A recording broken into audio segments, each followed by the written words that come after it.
Hey, what is going on, everybody? Boilon here, and welcome to another Marvel Snap video. I'm having a whole load of fun with this game, and I'm not joking. I know it sounded a little bit sarcastic, but I'm having a lot of fun playing this, especially as reprieve from Marvel Strike Force.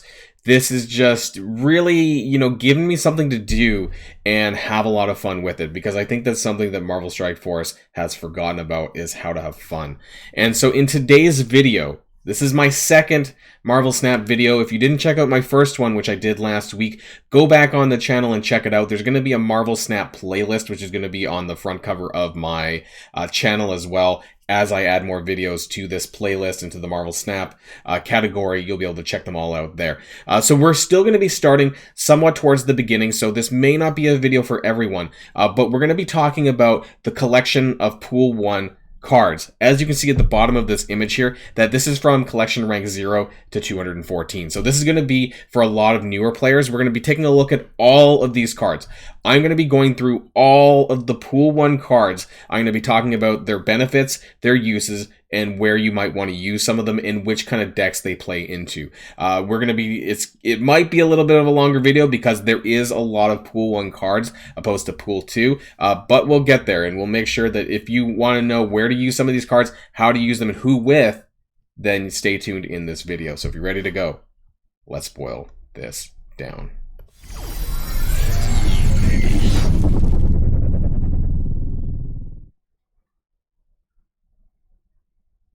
And before we get started on the video, I do want to mention this really quickly again. I did bring this back, I did bring this up in my first video, but if you go to marvelsnap.io, there is a huge database on the cards, on the variants, on the locations. Really great information here. This is equivalent to, if you're from Marvel Strike Force anyways, msf.gg. There's often a database like this for a lot of the games, but this is really great in kind of brushing up on things that you might want to know, some cards, variants of cards if you're a collector, things like that. Now, I do want to say that in this video, I am going to do my best to remember all of these, all the important locations or some of the good ones that you can play cards on. There are a lot of locations.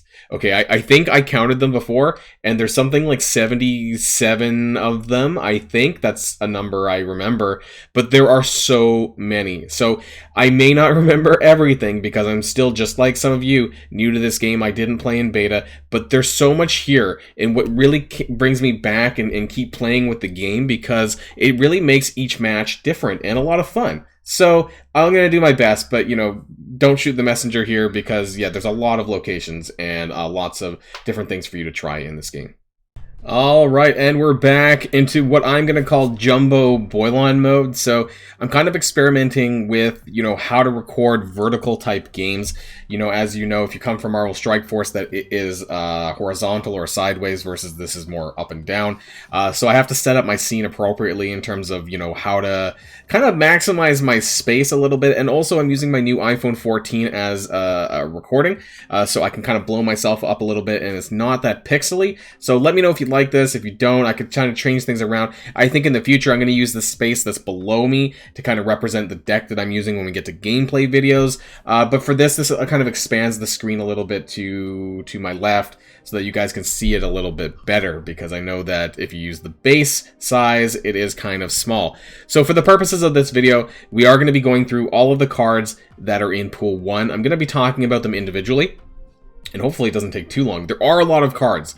Some are a little bit more generic and basic than others, but worth noting, where to best use them. I'll try to add in some locations where I can, but like I said in the beginning, there's so many of them that this is just something that you'll learn over time, kind of as you're playing, both with the cards and with the game as well. Now, a good thing that you can do here is that you can go into the game and you can kind of filter by characters by ability. So if you're trying to make a particular deck, some of these are very common beginner decks as well. On reveal, ongoing, discard, yeah, you could do that in Pool 1. We'll talk about that a little bit more. Move and destroy. Now, movement decks, don't personally recommend this in Pool 1. I think it's a lot better when you get to Pool 2. There are cards that are in there, and we'll talk about that because we'll be doing eventually a video on Pool 2 cards as well. There are some that are more specifically designed, I think, in favor of the move deck in Pool 2. Destroy. This uses cards like Carnage and Deathlock, which allow you to kind of buff some of your characters. We'll talk about that as we go through each of the characters. And of course, I think really just as you go through the pools and you get more cards, they kind of just make you able to substitute certain characters for other better ones that come out later on. Before we actually talk about that really quick, I do want to mention the Season Pass that just came out, the Warriors of Wakanda. Now, if you come from Marvel Strike Force, you'll know that I don't spend a lot in that game. However, I had zero problems buying the Season Pass. I bought this last time for the Symbiote one as well. So, it's not a Pool 1 card as such, but I'm going to say that this is, you know, it's available for new players. You can just buy the Season Pass and you'll automatically unlock Black Panther. So I've had him here. And then you can also get the variant version of him if you get to level 50, which is reasonable. So just to let you guys know, I started Snap maybe about a week after the global launch, maybe 5-6 days. And I managed to get about level 68 in the Season Pass. Now, the last major level in the Season Pass is level 50, where you're going to unlock the special variant card, and then after that you just get additional stuff afterwards. So that kind of gives you an idea that if you play semi-regularly, to clear the missions, that's where you'll end up, which is really good. Black Panther, we'll talk about him separately. He is 5'4". I know, it's kind of hard to see, but you kind of saw it like over here. And then his ability on reveal double discards power. So when you play him, he is essentially, unless there's some way of blocking this, he is going to get 8 power. Now, if you play a card like Odin, who we'll talk about later when we get to the 6 energy cards, that will double it again to 16. So a very powerful combo, a very new player-friendly card. So if you're looking to spend a little bit of money and you don't mind it, Black Panther is a very strong card to start with in your game. So do keep that in mind. We're going to be going back to where I was earlier on, though. So we talked about the filtering. Let's talk about Ant-Man. So we're going to be starting through the 1 cards, the 1 energy cards. I'll be skipping any of the Pool 2 cards. If you notice I skip over it, it's because they're a Pool 2 card, and we'll be talking about that in a different video. Ant-Man. So he is 1/1. I apologize for the cutoff. Maybe I need to fix that. So he is 1/1. Let's see what I can do about this. Can I resize? I did resize this before. I didn't think it was going to cut off that way. Let's go up a little bit, I guess. I can resize this. My apologies for doing this like mid-video. So where is this here? I just want to see the numbers. Okay, let's do this and do that. And hopefully, and I realize over here, we're going to stretch this back out again. Okay, that's good enough. My apologies for spending time doing that. So Ant-Man is 1/1, and you're going to get 3 extra power if you fill the location. So as you guys know, a location can have up to 4 cards. This is a very commonly used card in the early game because you're often using a lot of lower power cards, 1 energy and 2 energy cards.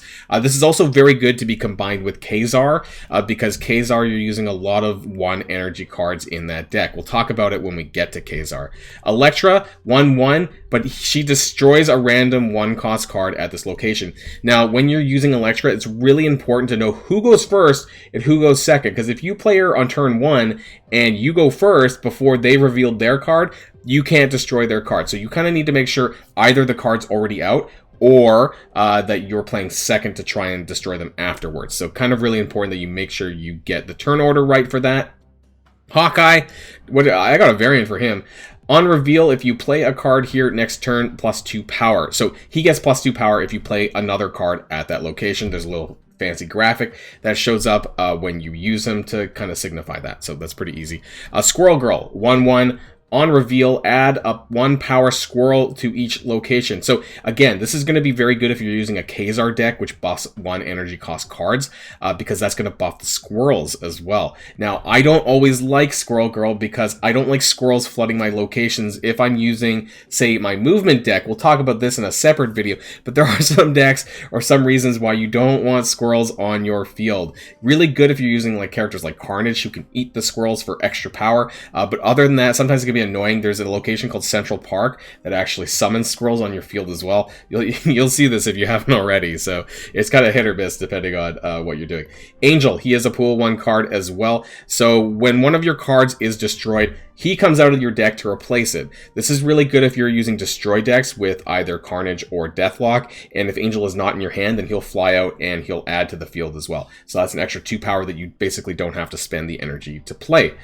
Iron Fist. You're probably not going to use him very much in Pool 1. He is very important to the move decks, but I just personally don't recommend the move decks very early on. It's okay, it's just not as strong until you get to Pool 2. Now, you can use him to move your next card 1 location to the left. If you left that way. So if you did pick up Miles from the last season pass, then you can use that because Miles, I think we'll probably get to him. Miles does become a 1 energy cost card when a character has been moved, but I prefer to use that in some of the Pool 2 move decks. Korg, he's a pretty standard, just easy to use card. On reveal, shuffle a rock into your opponent's deck. Rocks are super annoying. There's a couple locations where if you play to that location, you get three rocks shuffled into your deck. And then if you spam Korg, or if you have a way to use them more than once, either you're revealing twice with Camertage, or you're getting clones of Korg, or whatever, this can be super annoying to fill a character's hand and deck with rocks. So I think he's a very new player-friendly card. Mantis, 1/2. If your opponent played a card here, this turn draw a card from their deck. So this can be kind of neat if you're looking to add cards to your hand or to your deck, especially for Devil Dino. We'll talk about that when we get to him. Now, you need to make sure that you're playing this on a location that somebody else is playing. Otherwise, you're basically just getting 2 strength and that's it. So be careful of where you're playing her. Misty Knight. I don't see anyone use this. She has no abilities. 1/2. No abilities. There are some things that like power up, and some locations that power up cards that have no abilities. I think it's Washington, D.C. You get +3 power, but you really don't want to play this card. You could literally play any other card, and you would get some better bonuses than Misty Knight. So just wanted to raise awareness about that. Nightcrawler, someone who I did upgrade to Infinity. You can move this once. So it sounds kind of plain, but this really helps for a lot of decks, and also just moving characters around. There would be reasons why you'd want to do that. Very new player-friendly card. There's locations where you can't play to that location for whatever reason, so Nightcrawler is very helpful there. Nova. This is the variant version, I think. Yeah, this is the variant version that I have. So 1/2, but when this is destroyed, give all of your other cards +1 power. So this is a very commonly used card in the destroy deck with Carnage and Deathlock. If you destroy Nova, and Wolverine's in there as well. If you destroy Nova, then all of your other cards get +1, and then you can use this in conjunction with Angel, and then he'll fly out of your deck as well. So very common combo there. Quicksilver. Very new player-friendly card. He's going to start in your hand on turn 1. So you can make sure that you always have a 1 energy card to play. I don't personally use Quicksilver, but I admit that some people, especially if you're using a Kazar deck, that some people like, having some low-cost cards available right away. But, even if you don't have a card to play on turn 1, that doesn't mean that you're going to lose the match overall. Rocket Raccoon. Very common card to see as well. His is on reveal. So again, just like Mantis, if you know where you're going to play, then you can get an additional 2 power. So instead of 2, it'll be 4 if you play in the right spot. That's kind of important there. Uatu the Watcher. I have an Infinity version of him. Now, I'm weird. I like the Watcher. I like this in almost every deck. I know not everyone does this, but maybe I'm just weird.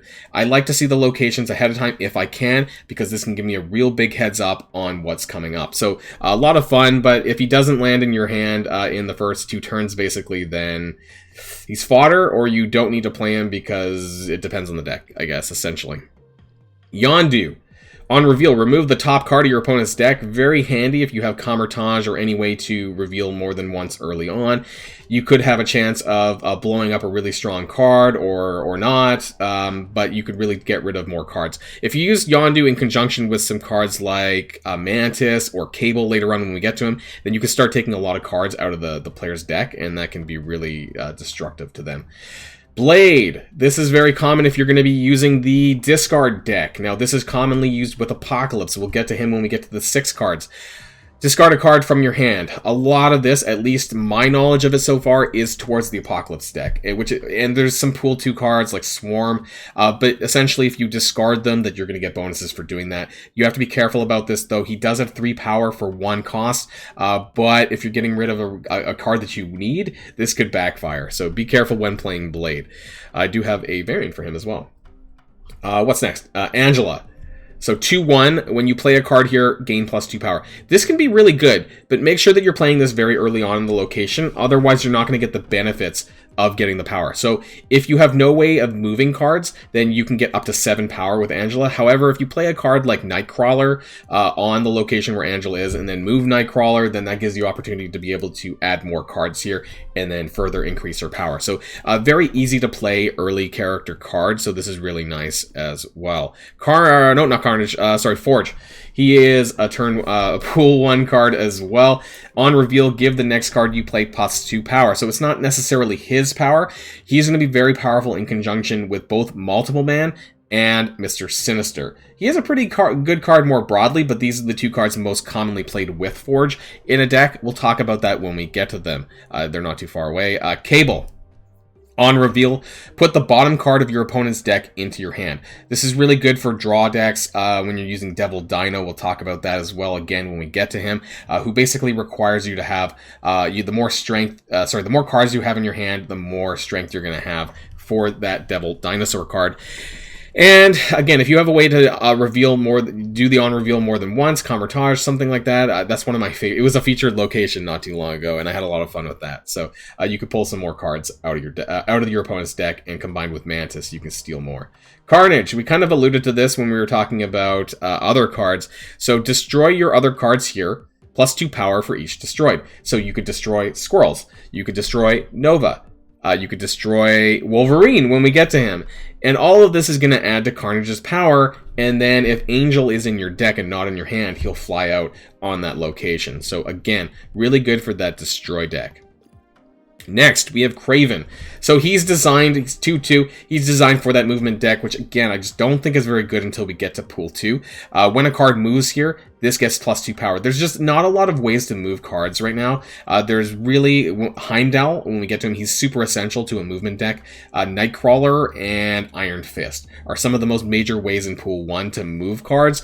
It can be okay, but I think it just gets a lot better in Pool 2. Medusa, very common card to use for any deck, really. 2-2, but if you play in the middle, she gets 4. It's also on reveal, so if you have any way to buff this any further, then you'll get an additional bonus for that as well.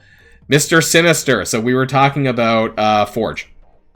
If you play Forge before Mr. Sinister, then he separates into a clone, and you'll get the same power. So he's basically 2-2. He separates into another Sinister clone. I can check that. So that's the same clone. But if you use Forge, it turns him into 2-4, and then he splits into another 4-strength clone. This is very good for certain locations and a lot of additional power that you can get for only 2 energy cost. Star-Lord, 2-2. If your opponent reveal the card here, +3 power. So again, kind of prediction. You need to kind of know or think where players are going to play their cards. Same with Mantis. You really need to in Rocket Raccoon, they actually go hand in hand there. So if you're pretty convinced that they're going to play to that location, then you can get an additional 3 power, which makes it 2-5, which is pretty good for his value. But again, a little bit of prediction required. Armor. As you can see, I haven't really leveled her, so I don't use her that much. I think this is a little bit more advanced gameplay, so why you would want to use armor, ongoing cards at this location can't be destroyed. So this would block people, this would kind of counter players from doing their destroy deck with Carnage or with Deathlock when we get to him, because they won't be able, it blocks the entire location and won't allow them to destroy cards. This is, counter cards are a little bit more complex. I think a little bit more advanced gameplay to know when you need to do this or, when they're setting up to do this. That way you could play armor to block. Not something I do personally, but I think it's more advanced, probably like higher tier gameplay. But hey, if you want to check it out, Colossus, something pretty similar. I don't really use him that much in my deck either, but he is an okay card, especially in the beginning. Can't be destroyed, moved, or have its power reduced. So what you could do, I believe, that you can play Colossus and you can have Carnage try to eat Colossus, and I'm pretty sure the Carnage does get the power for that, but it doesn't actually destroy Colossus. So I think that's how it works. Let me know in the comments down below if I had that wrong. Wolverine. So again, this is good for the destroy deck. When this is discarded or destroyed, play it at a random location. You could use this in your Apocalypse discard deck as well. But basically, if he's on the field and you destroy him, then he's just going to reappear again. So it allows Carnage to eat Wolverine for additional power, and it's going to be played. It could be to the same location or to a different location, and you still get Wolverine. If you're using a discard deck for Apocalypse, though, you could discard him from your hand, and he'll get played on the field for free. So that's good there, too. Oh, Cloak, he's pool 2. We're not talking about him. Lizard, 2/5. Ongoing, -3 power if your opponent has 4 cards here. So this is kind of the reverse to Ant-Man, is basically he is 2/5, but if other people have 4 cards at that location, then he gets 2/2, which makes him a lot less powerful. I don't use them personally because I do find that more often than not that actually players have a way of, you know, when they're playing for that location that they end up having 4 cards there. It doesn't happen all the time, but it can be hit or miss. 2/2 is not very good. 2/5 is great, but how often you're actually going to get that? You know, if you have them available in your deck and you don't have any other cards, depending on what kind of deck you're going for, I would still use him. Ironheart, very common with on-reveal decks, especially with Odin. She is 3/0. But she gives 3 other friendly cards plus 2 power. So it kind of gives her a value of 6 as long as there's 3 cards out on the field. If there's only 2, then it gives her a value of 4. So make sure you're conscious about like how many cards you have out on the field that are going to benefit from using Ironheart. Morph. This is very questionable sometimes. 3/0. So he basically clones one of the cards in your opponent's hand. This can be okay, this can be crap. So you can get really lucky and you can clone a really powerful card, or you can clone like a 1 or 2 energy card that really gets you no value. So it's really hit or miss, I think, here. I don't personally use them, but I know that people do, and I've been screwed by this before by other people who played this and got a 6 energy card out of my hand just by luck. So if you're into luck and gambling, go for Morph. Bishop, 3/1. I also don't use him that much, but you do want to...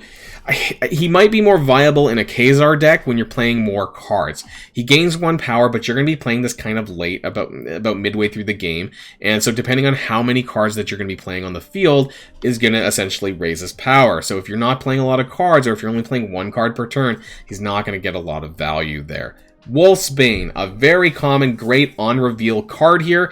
3/1, plus 2 power for each card you have here. So if you want to play this last in the location, typically. Unless there's a reason for you to do that because of a particular location that clones, things like that, or you get an extra one in your hand. So you can get this if there's 3 other cards there and you play Wolfsbane, you're going to get +6 for 3 other cards, and that's going to make her 7, which is a pretty strong card for an energy cost of 3. Mr. Fantastic, another really great card that you can play in the middle, very beginner friendly. You play him in the middle and he gives +2 power to the adjacent locations. It's also ongoing, which means that you can double this with characters like Onslaught, which we'll talk about when we get to the 6s, and also Spectrum, which will improve the power of Mr. Fantastic as well, being an ongoing card. Punisher. Ongoing card, +1 power for each opposing card at this location. So if they have 4, then you're getting +4 power. So you want to play this obviously to a location that's going to have a lot of cards that they're playing. Also, if you are running Onslaught as well, this will double his effect too. We'll talk about that when we get to Onslaught.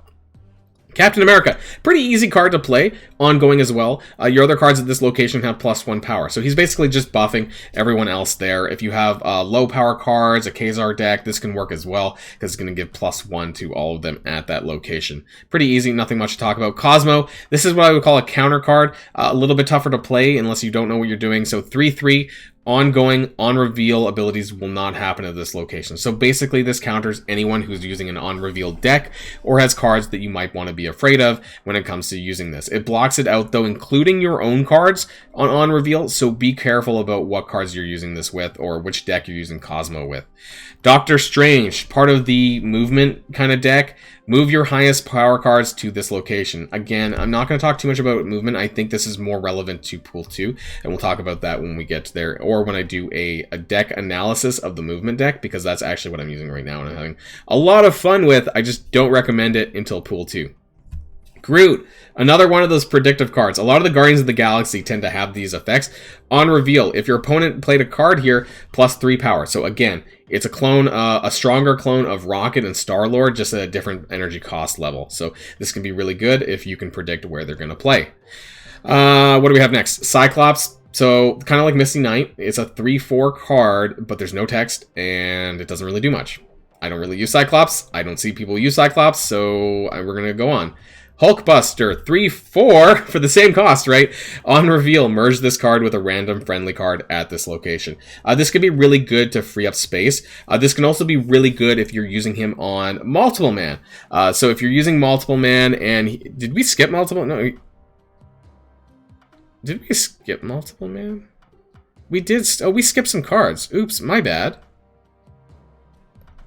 We did skip Multiple Man. I don't know how we skipped that. After Colossus, I guess. I'm going to go back very quickly. So, Hulkbuster does fuse with cards, and if you fuse with Multiple Man, this makes him stronger. Now, this is largely for the movement deck as well, but when he moves, it adds a new copy of him to an old location. So if you fuse with Hulkbuster, he's going to become 7, and then he's going to split into a clone that gives him 7 power as well. So that can be really cool. In the same way that you use Forge with Mr. Sinister, so keep that in mind.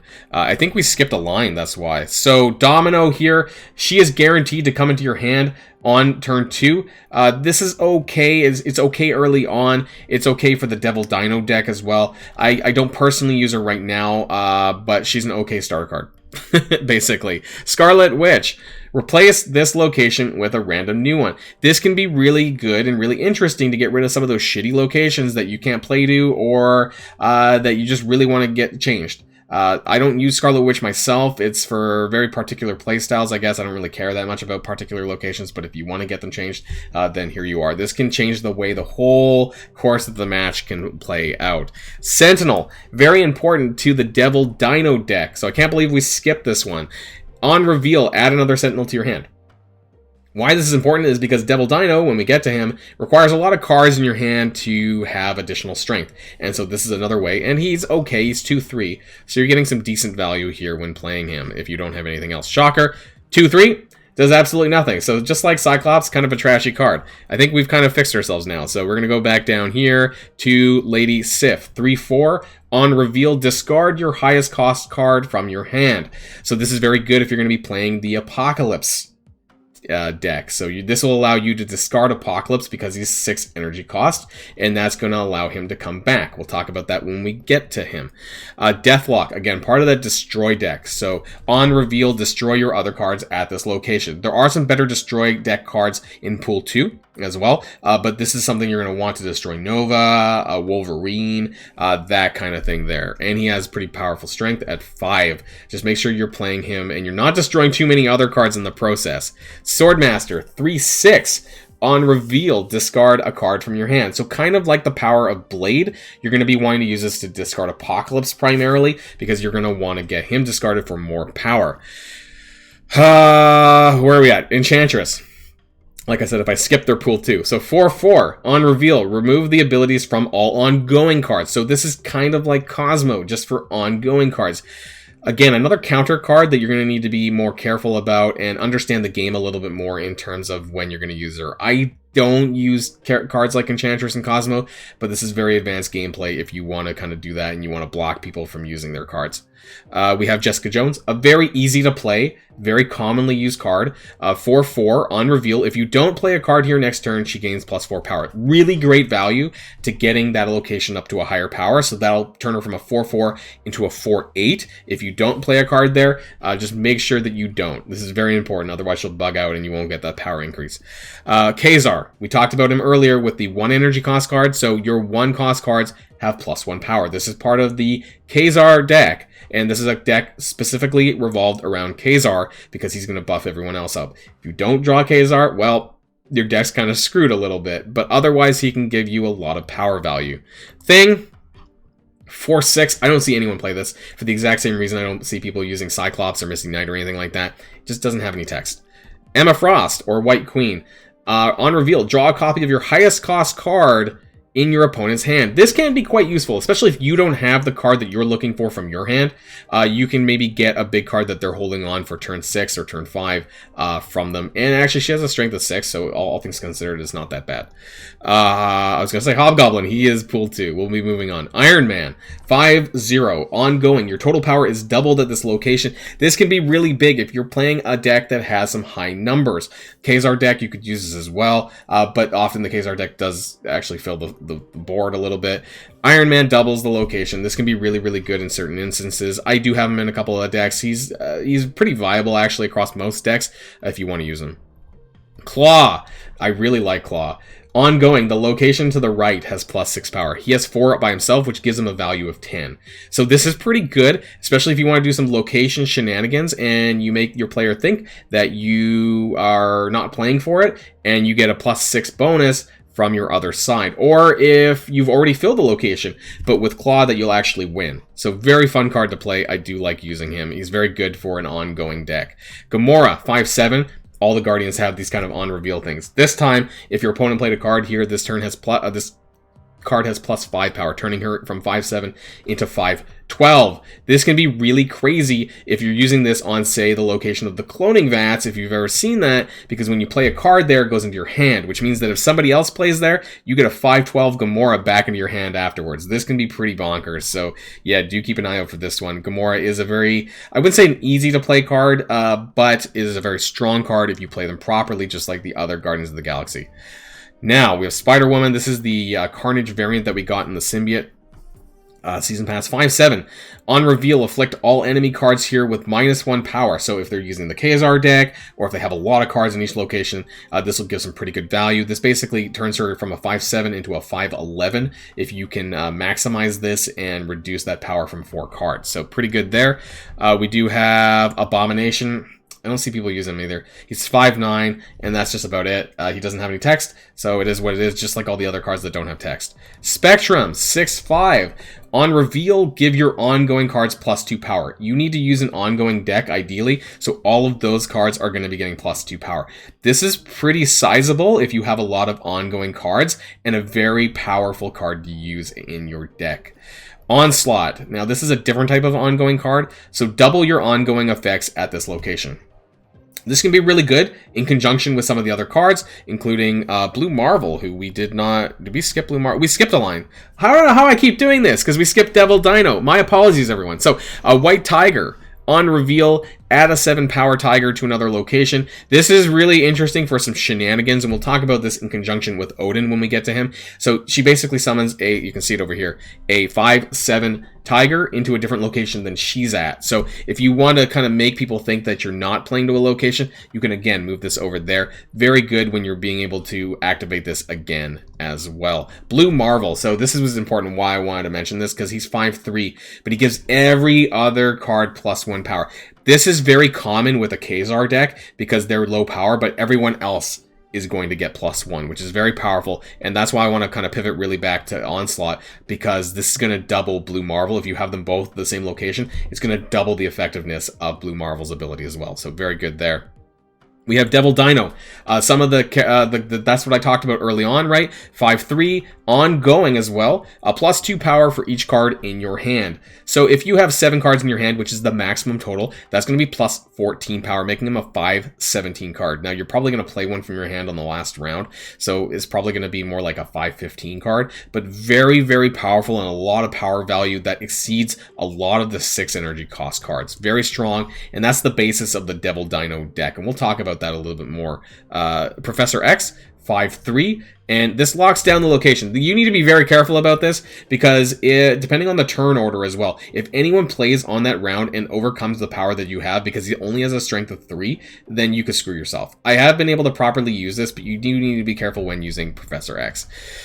We've talked about Black Panther already, and so now we're back to Apocalypse. This is part of the discard deck, so if you discard Apocalypse, you get +4 power to him, and he comes back in your hand. So if you discard him with Blade, Lady Sif, Swordmaster, all the different ways that you can discard cards from your hand, he's going to get +4 every single time. You want to do this at least once to get him to 6-12, because the Hulk is 6-12. So, you know, if you don't, then he's not as good value that you might have got for some of your other cards. Heimdall, super important to the movement deck, 6/8. Move all of your cards one location to the left on reveal. So again, we didn't really talk too much about the movement deck, but this is more relevant in, I think, Pool 2, in my opinion. Odin. This is a major key aspect of the on-reveal deck.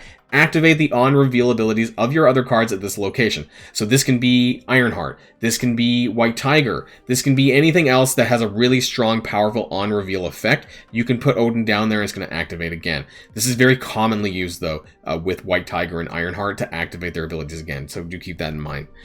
America Chavez, very good for the Devil Dino deck. Now, she is 6/9, and this is not as strong as Hulk that we'll get to, but you always draw this card on turn 6 and not before. That means that if you're using the Devil Dino deck, that has one less card that you're going to be pulling at the start of the match, which gives you a higher chance of pulling some of your other cards earlier on because she's locked into being pulled on turn 6. She can be destroyed, though, by cards like Yondu. You do not pull her from the deck yourself.